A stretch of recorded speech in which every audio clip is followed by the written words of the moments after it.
thousands of years of hidden history sit beneath its streets, peel back the layers of time and find some of the technological wonders of the ancient world, a grand palace, an enormous stadium, and an ingenious system for storing water built by emperors and buried by their conquerors.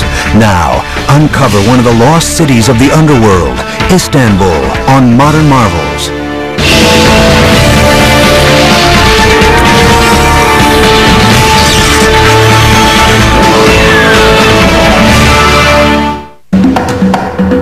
It's been called Byzantium, New Rome, Constantinople.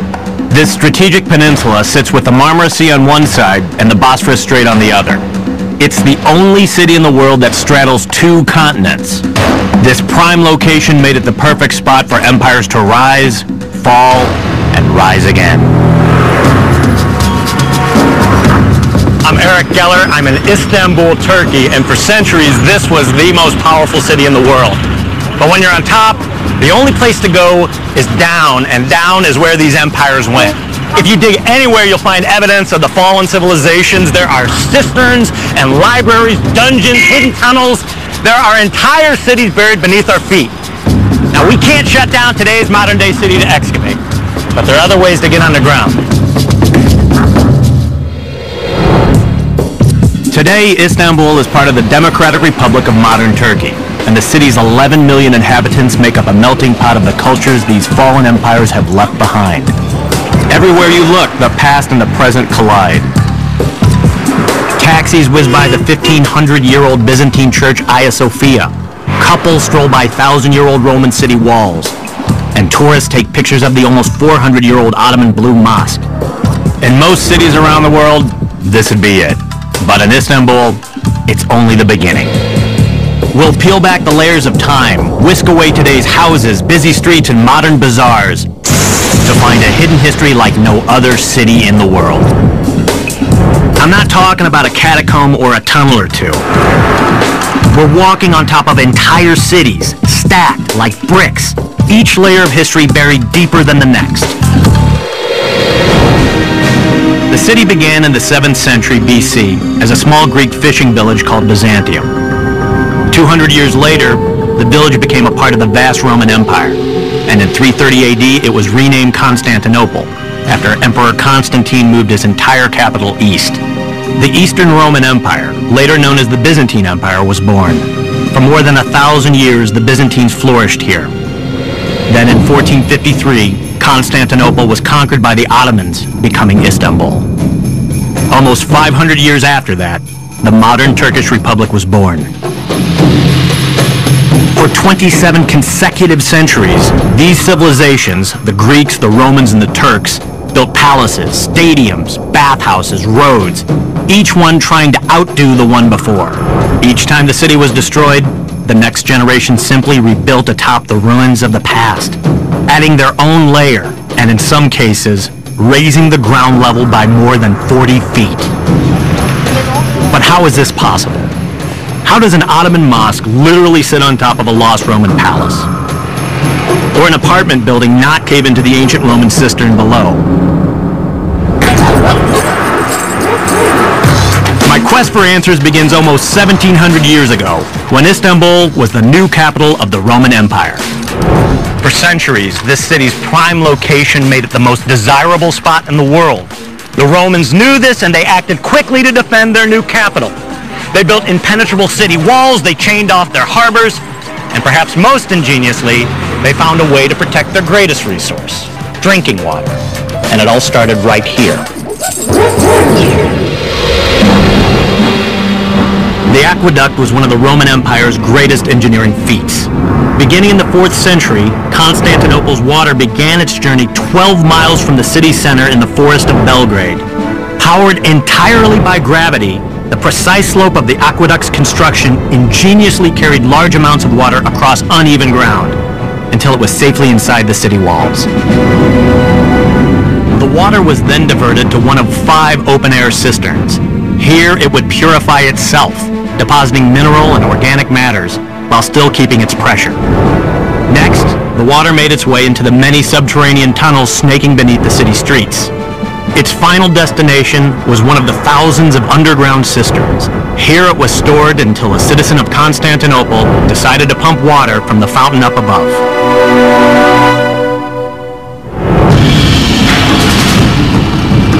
I met up with historical guide Boris Sirtbash in Sultan Ahmet Square. Bora? Hi Eric, how are you? He was going to show me the largest underground cistern in the city. Many believed it was from here that the emperor himself got his water. In a minute, you won't believe your eyes what you will see down here. This is a totally different life than what you've seen above. It's called the Basilica Cistern, but the Turks call it Yerebatan Sarayi, or Sunken Palace. And that's exactly what it looked like. This is amazing. Look at the size of this place.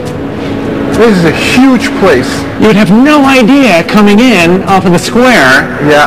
I mean, there's restaurants right there. About here. There's a park right here. Police station, everything. This is massive. And we are going to see about over 100,000 square feet of an area here.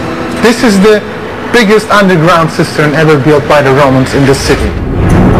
Emperor Justinian was responsible for building this cistern in the 6th century. He also built the nearby Hagia Sophia, and was the emperor under which paganism died and Christianity flourished.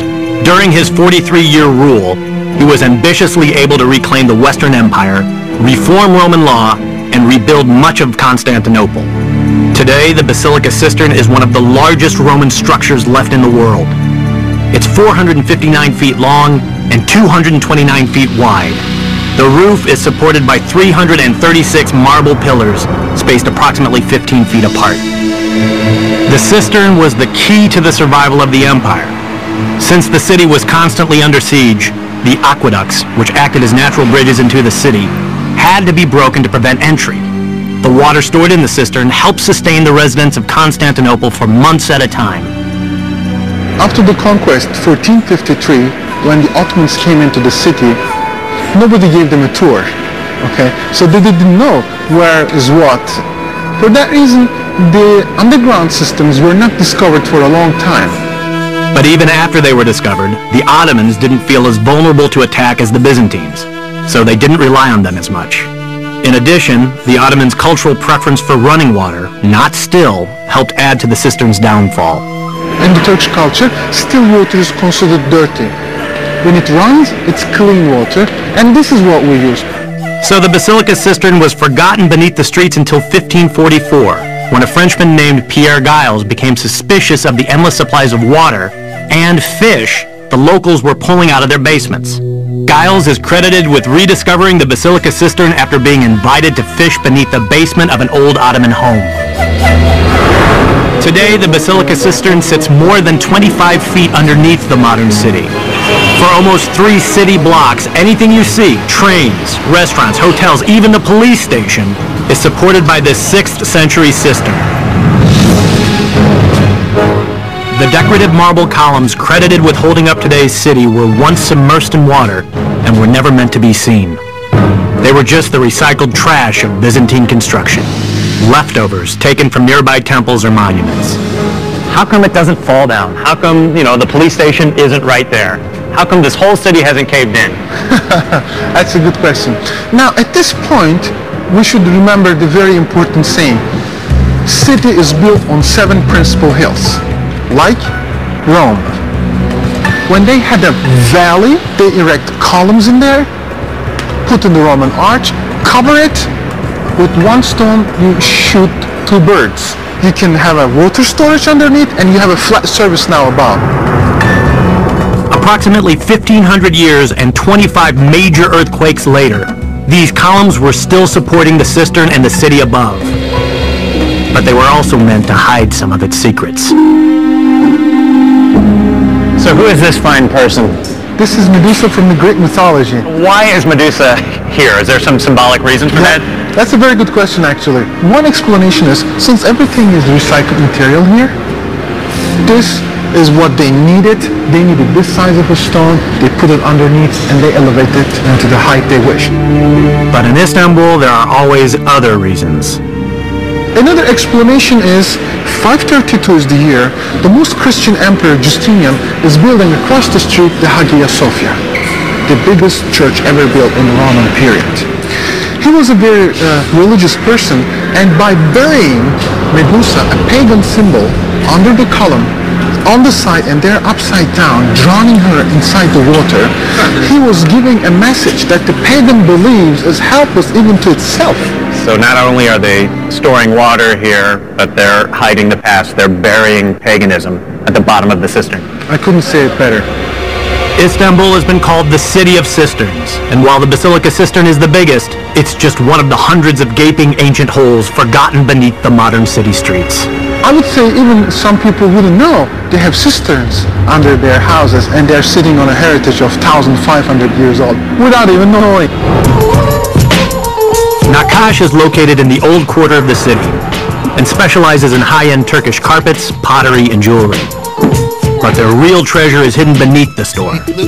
Owner Cengiz Korkmaz agreed to take me down. Yeah, you can definitely feel the humidity. This is our cistern area. Amazing. Amazing. Isn't that beautiful? It's amazing. It's an incredible place. A cistern of this size would normally require only about 8 columns for support, but this one has 18, indicating an important palace building might have been on top of it. Today, history is repeating itself. You've got a massive store above it, 20,000 square feet roughly. Yes. What kind of considerations do you have to do to preserve this cistern? Actually, in the process of building on top of the cistern, we really thought very carefully. We said we have to keep this place in authentic size and originality. So we did special kind of construction. Nakash was designed by an engineer who came up with a groundbreaking way to build the new 20,000 square foot building above while protecting the Roman cistern below. Instead of using reinforced concrete beams, they used steel. That's 10 to 15% less pressure on the structure below, and 30% less than the older buildings that once unknowingly sat on top of the cistern. We built more than beams that we needed to distribute the weight of the building above, so not to give any pressure to the cistern. The main thing is that lighter weight, more columns to support it, steel columns. Exactly. 30 steel beams instead of the required 20 were used to distribute the weight. Next, engineers actually reoriented the building and angled it so it didn't sit directly on the cistern. This way, only 8 of the 30 beams come in contact with the cistern. The entire project cost $2.5 million. Without the cistern, it would cost half that. There's a lot of things underground of Istanbul. And I believe as much as we have on ground, we have much more than that underground of Istanbul. But they're all waiting to be discovered.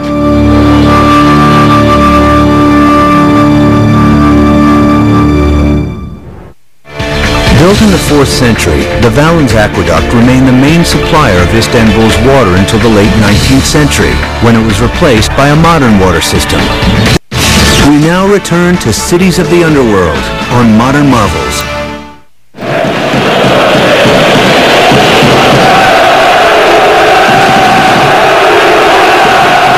It's Saturday night in Istanbul, and this is the place to be.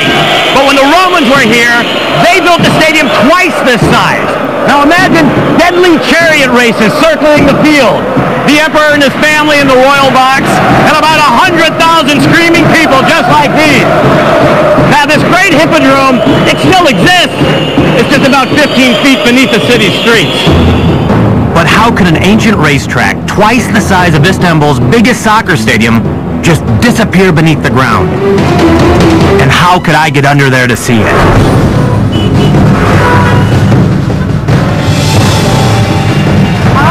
I met with Chenen Feliz Pasha, an historic guide in the busy tourist square of Sultanahmet, in the old quarter of the city. Today's modern city is spread far beyond the original Roman city walls and across the Bosphorus Strait into Asia. Yes!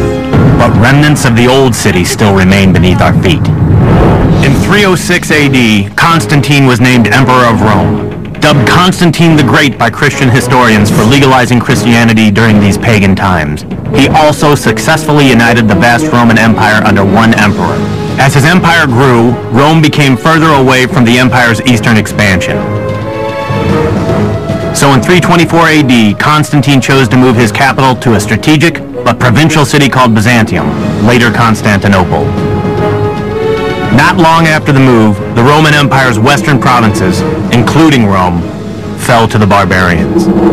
In 330 AD, the Roman Empire, with Constantinople as its capital, became known as the Eastern Roman Empire, later called the Byzantine Empire. Constantine's decision to relocate had changed the course of history, making Constantinople the most powerful place on earth.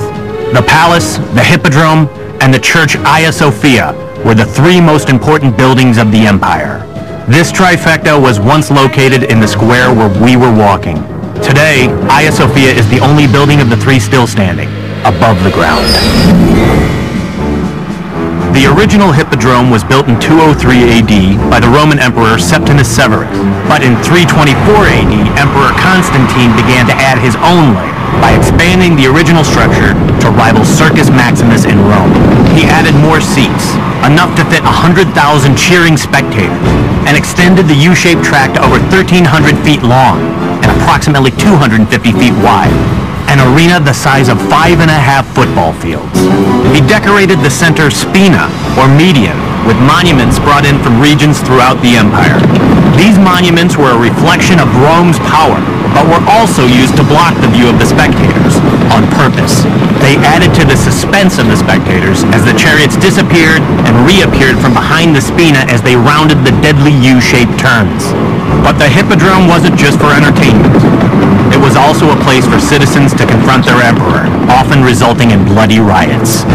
After a chariot race in 532 AD, angry protesters began a revolt against Emperor Justinian's rule. After 5 days of protest, between 30 to 50,000 rioters were slaughtered. This infamous event was called the Nika Revolt, and the bodies of its victims are rumored to be buried in the bowels of the hippodrome. Byzantine bones, spectator seats. There were no bulldozers to clear away the remains, so no one knows for sure what they'd find layered beneath today's pavement. But three surviving monuments from the hippodrome spina act as the perfect gauge for determining how much the ground level has changed in almost 1,700 years. If you go look down, you can see the original level of this spina. Right. And it is like almost 15 feet down. But Chemen told me before I tried to go down, I should go up to really understand the evolution of the hippodrome. I was granted special permission to climb one of the 6 minarets, or towers, of the famous Blue Mosque, the highest vantage point in the old city. This iconic mosque took the Ottomans 7 years to build and was completed in 1616. It is believed to sit directly on top of the ruined western stands of the hippodrome and the remains of the Emperor's royal box. We're climbing 135 steps. Low wire here. I never thought I'd be inside a minaret. A little darkness here. It's incredible. Definitely worth the climb. So you can roughly see what would have been the outlines of the hippodrome. From about that green fountain where the road follows around was this massive race course, goes around the obelisks, and right around that building all the way around here you would have seen chariot races and all the festivities that went on in the hippodrome. This must have been a massive place. But the transition from horses rounding the tracks to taxis 15 feet above didn't happen overnight. The tradition of the hippodrome came from the pagan Greeks, and in a city full of both Christian and Muslim influences, it was no wonder it ended up buried beneath the ground. This hippodrome for 1,000 years center, heart of the Roman Empire. It was important for Byzantine also, but the importance changed because in paganism you live in this earth, in this life, but in Christianity this is your suffering place. If you are going to be a good believer, you don't have time to joy, for entertaining. The pious Byzantines may have had no time for fun at the hippodrome, but it was another religious group who silenced the stands for good. In 1204, the Fourth Crusades breached the city walls, and the richest Christian city in the world was pillaged beyond recognition. The Crusaders destroyed almost everything, including the hippodrome. They looted 4 5th-century bronze horses on display in the hippodrome and took them back to Venice For centuries, they were on display at the famous St. Mark's Cathedral. When the Ottomans conquered Istanbul in 1453, the great Hippodrome was in ruins. The Ottoman Empire also paid importance to this place. This was the center of the city. That's why they built all their beautiful buildings around here. Much of the elevated ground level we see today came about when dirt and debris from building the Blue Mosque was dumped to the side, right on top of the old racetrack. Construction of other Ottoman buildings in the square did the same. So beneath the ground of the square, I'd find the racetrack of the Hippodrome. But just a few minutes walk down a natural valley, Chemen was about to show me the only structural part of the Hippodrome still standing. Yes, they are. It's called the Sphendome. You see, this is a Sphendome. This is the outer wall of the Hippodrome. It has a curve, and then we have a curve and a higher platform. We call it Sphendome. Today, on top of the Sphendome, sits a more recent layer of the past. Sultan Ahmet Technical High School. This is a 3rd century wall. It was part of the Hippodrome. And right now, its construction is so solid that it's holding up the school. Pretty good Roman engineering. The Sphendome was holding up the high school and much of Sultan Ahmet Square. And it was all that was stopping me from getting beneath the ancient Hippodrome.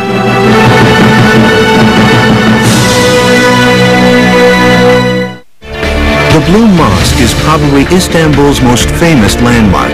It was built in the 17th century by some of the same stonemasons who helped construct the Taj Mahal in India. We now return to Cities of the Underworld on Modern Marvels.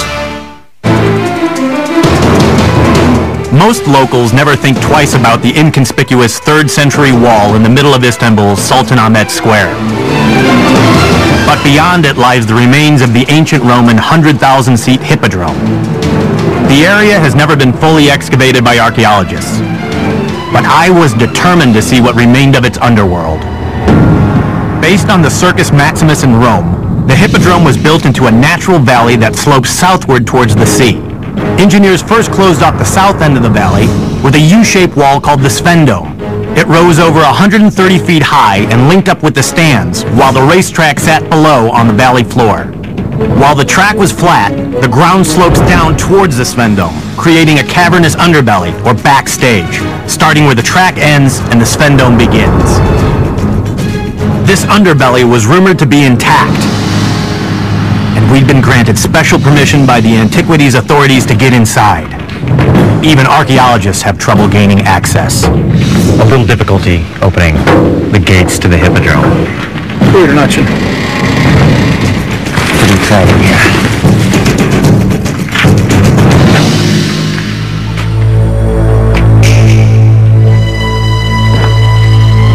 We have some friends down here.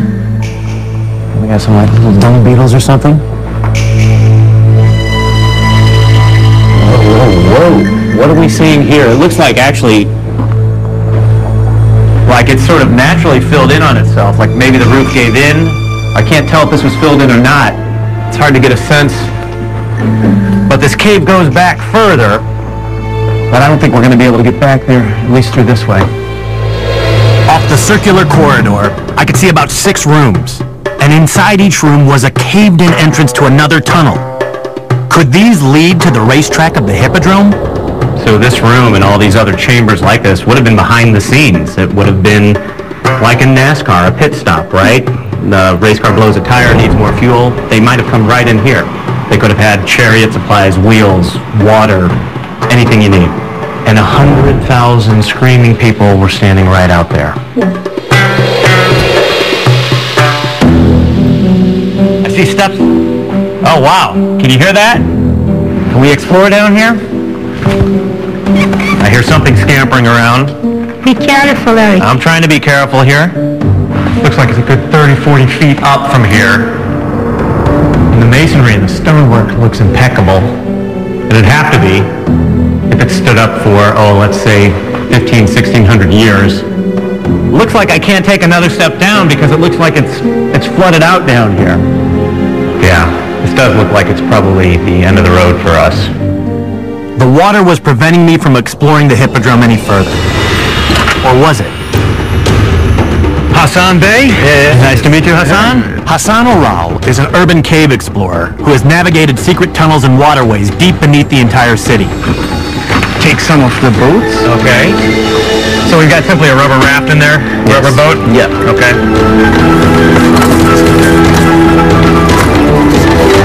Have you ever been in here before? Have you been? No, this is the first time. Yeah, so you don't know what you're going to find, do you? No. Pound is the 18, is the one. Gotcha. Okay, now let's go inside. Okay. Just going to grab whatever I can. Would we find the tunnels where the horses galloped into the hippodrome? Or the passageways that led to the Emperor's royal box? Yeah, I think there's a little bit of a leak. So we're going to get stranded somewhere in the hippodrome, and they'll find us 1,000 years later. Okay. All right. Oh, no.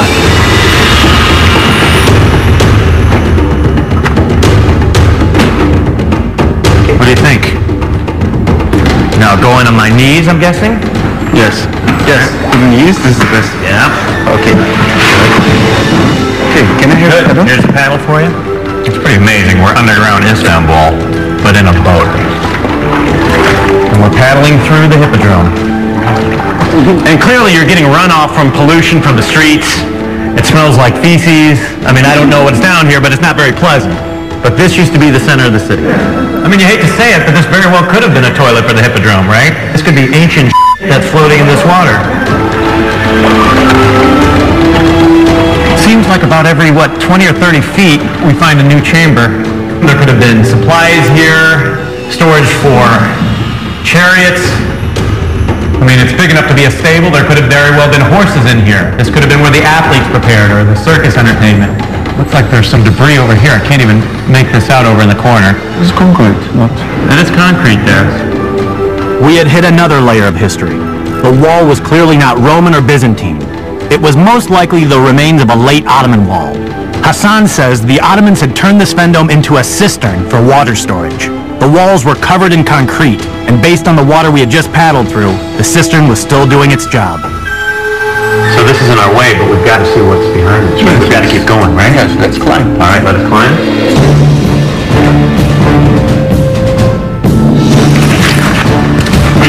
Okay. All right, let's do it. All right, we're getting our first look. I'm going to tell you what I see here. This is exactly a flat face. It's a smooth face. We're dammed off right here, and it's a smooth face, and we don't have the equipment to get down. You can see more water down there in this tunnel, and maybe this tunnel right here would lead directly into the hippodrome. And I'm sorry to say I'm not going to be able to see it. So this is the end of the road for us. But Rome wasn't built in a day, and we're not going to discover everything about Istanbul and its underworld in one day either. And Hassan, you're going to be the one who gets to find out what's over there, huh? Yes, I think that we will come with more people and some more equipment, that we have a look. What's there?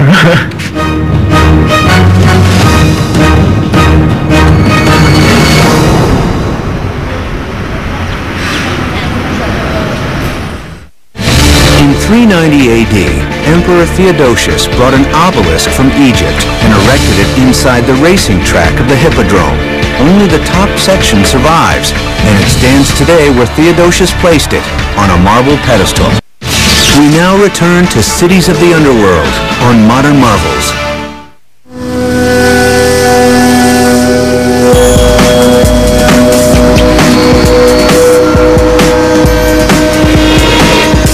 Today we know this city as Istanbul, but almost 1700 years ago this was Constantinople, the very spot that Emperor Constantine handpicked to be the new capital of the Roman Empire. Constantine wanted his capital to be bigger and better than Rome. He started by building a palace that would become the envy of the world. So where is this grand palace now? The palatial complex Constantine built here when he relocated his capital was called the Great Palace, and stretched for approximately 860,000 square feet. That's larger than 15 football fields. The palace compound began at the Sea of Marmara and continued all the way to the Hippodrome. Off limits to the public, it was like a small city for the emperor and his royal court. The grounds housed state buildings, throne rooms, churches, libraries, thermal baths, fountains, and ornate courtyards. Its bronze gates, roaring mechanical lions, and mosaic tile sidewalks made it one of the wonders of the ancient world. But towards the end of the Byzantine Empire, in a much-debated move, the royal family left this grandeur for a smaller palace further inland. No one is exactly sure why, but this decision was the start of the decline of Constantine's famous Great Palace. When the Fourth Crusade sacked the city in 1204, the Crusaders are said to have lived in the remains of the palace they helped to destroy, and even stored their stolen loot there. The Ottomans conquered in 1453 and began to rebuild the area to suit their needs, recycling materials left behind. Soon, walls of the palace became walls of Ottoman homes. Byzantine stones helped build new mosques. After 470 years of Ottoman rule, the Great Palace slowly had disappeared beneath the ground and was all but forgotten. Until 1912, when a fire raged through Sultan Ahmed Square, destroying hundreds of homes. When the debris was cleared away, Constantine's Great Palace rose from the ashes. The lost seat of Rome was found. And I was about to see it for myself. The fire had helped to unearth a 4th century palace courtyard and one of the best examples of mosaic artwork in the world. Artwork commissioned by Emperor Justinian 200 years after Constantine first built this imperial palace. The mosaics had been hidden by homes for centuries. So essentially this grand mosaic is a sidewalk for emperors. They would have strolled onto the Hippodrome perhaps, or another part of their palace, and you can see how gorgeous this is, how grand the palace must have been. It's not hard to imagine that Emperor Justinian himself followed the same path that I am, of course on the mosaic. The mosaics were part of a royal peristyle, or enclosed courtyard lined with columns. The courtyard was part of the massive complex of the Great Palace. Today, I could only see 2,690 square feet, only 1/8 of the entire size of the courtyard. But 1,500 years ago, the mosaics would continue for approximately 20,000 square feet. That's 75 to 80 million handcrafted mosaic sidewalk pieces. I met up with archaeologist Feridun Özgürmüş to find out where the rest of the palace was hiding. Hello, sir. Very nice to meet you. Thank you for your time.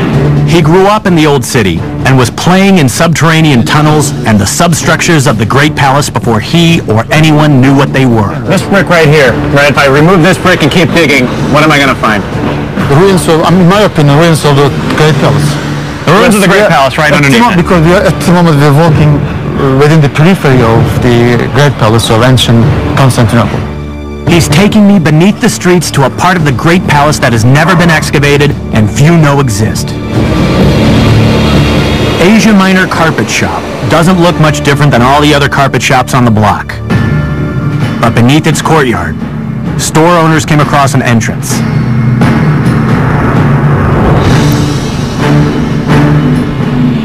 One wheelbarrow at a time, they began removing the dirt, until they had exposed 5 vaulted chambers, believed to be part of the substructure of Constantine's lost Great Palace.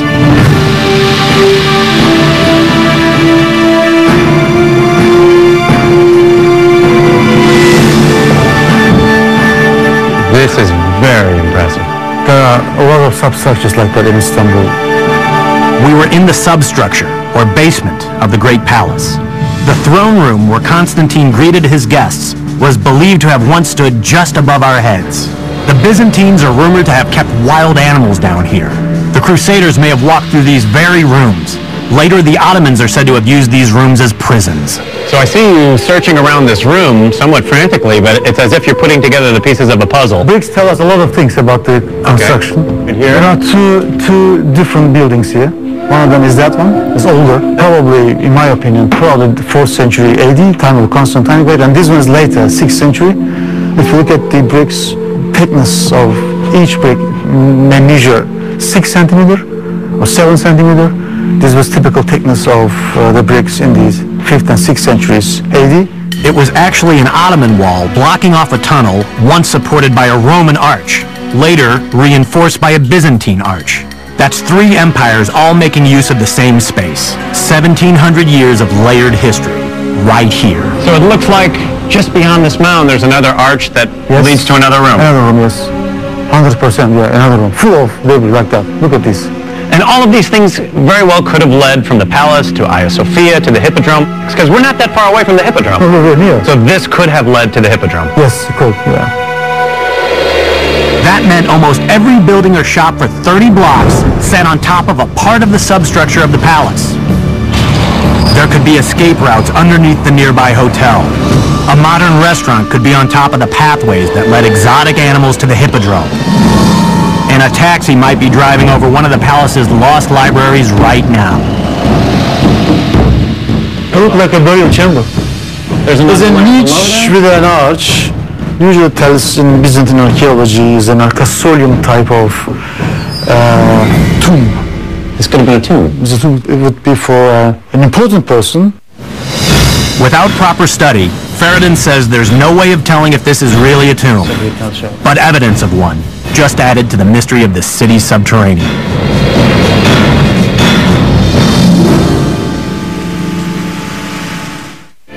1 square meter of floor space at the Great Palace contained about 40,000 tiles, which amounts to about 80 million tiles for the entire mosaic. We now return to Cities of the Underworld on Modern Marvels.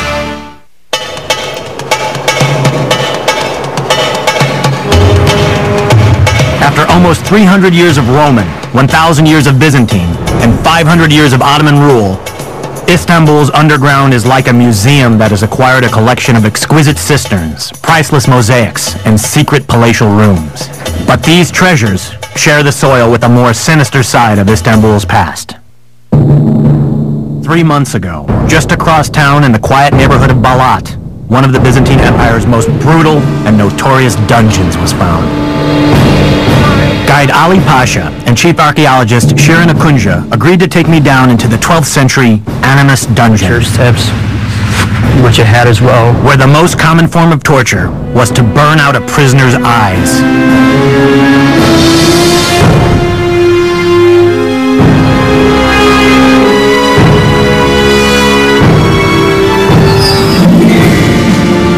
So if you look up, you get a good sense of how far down we are. And maybe from the bottom down, it's probably, what, about 60 feet, 80 feet, something like that? But you get a sense of how many rooms, at least just from off this view. There's 1, 2, 3, 4, 5, 6 sections that I can see just right here. So this looks like quite a maze here. This nearly 1,000-year-old prison started off as an annex for the nearby Byzantine Tekfur Palace. But unlike the early Romans or Ottomans, whose rulers all shared a bloodline, anyone could become the next emperor of the Byzantines. Over the next 350 years, plots to kill the emperor were so common, he needed a place large enough and a punishment severe enough to hold on to his position of power. So what happens is to you, they start torturing you, they blind you, and they cut your tongue, they may pierce your eardrum, they may even castrate you. So they may keep you for forever here until you're nobody, nothing, just a kind of a creature that cannot speak. Not a pretty place to be. No, really. Just 3 months ago, this dungeon was full of dirt and debris. Locals had heard rumors of it, but no one could have imagined something so huge was buried underneath their neighborhood and directly beneath 16th century mosque. The dungeon below is shaped like a backbone. The long corridor that becomes wider towards the end resembles the spine, and the 12 vaulted chambers branching off on each side resemble the vertebrae. It's believed that the subterranean dungeon was 3 stories high, ranging from 60 to 80 feet in height, with wood planks that have since disintegrated, separating the floors, but not the torturous cries.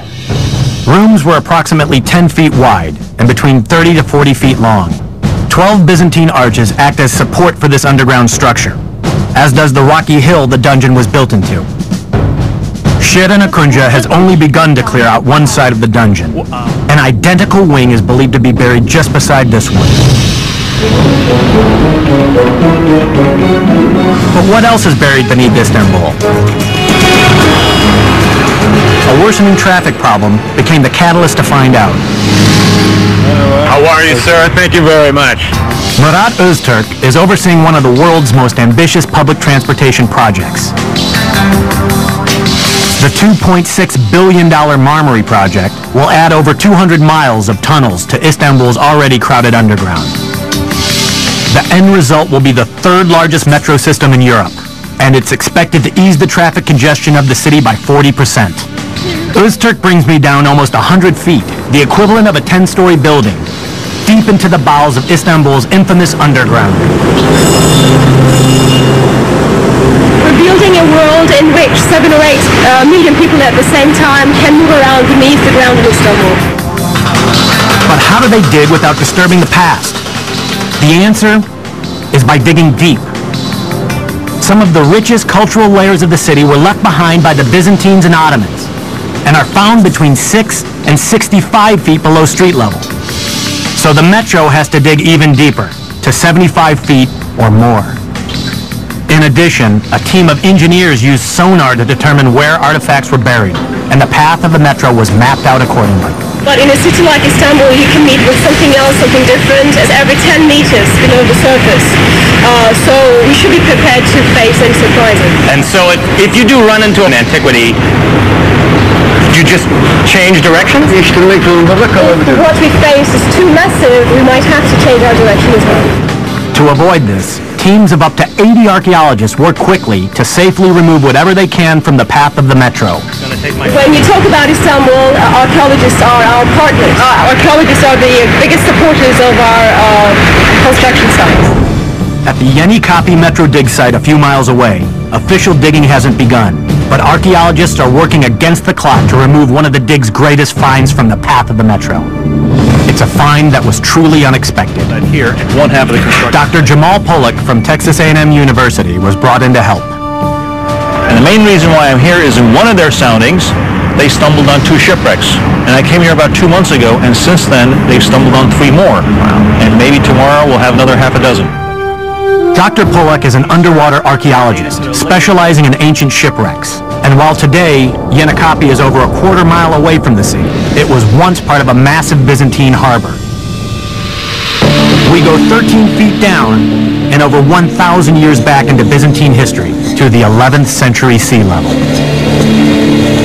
We're standing at the bottom of the late 10th, early 11th century Byzantine harbor floor. Okay, so 1,000 years ago, we'd be swimming right now. That's right. Jamal says a storm caused this 11th century merchant ship to sink to the bottom of the harbor.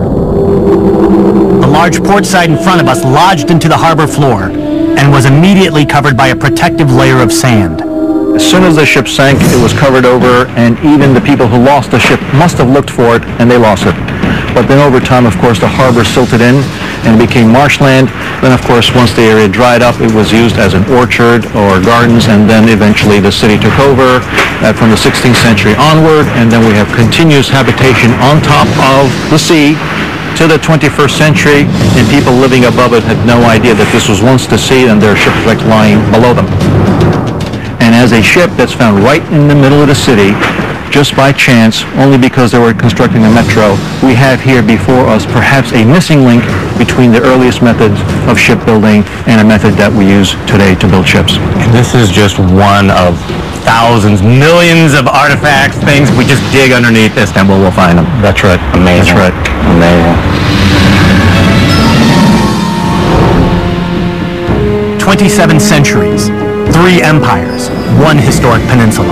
The ground is saturated, and the tiniest opening, even a hole in a basement, might be an entrance into one of the many unexplored layers of the underworld of Istanbul.